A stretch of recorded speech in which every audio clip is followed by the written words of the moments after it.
So for the gluten-free vegan oxtails, this is a really simple recipe. You guys asked for quick and easy. I'm giving it to you.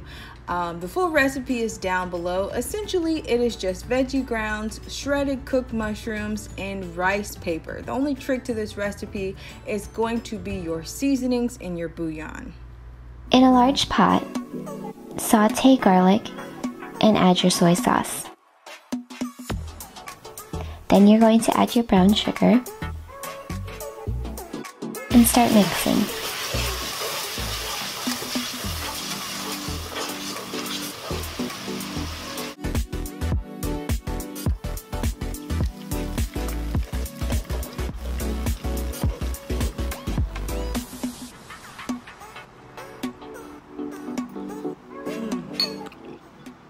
Love it.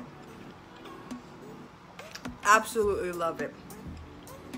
The soy sauce, sesame oil, the ginger, the texture of the rice paper in this. Recipe down below is that good.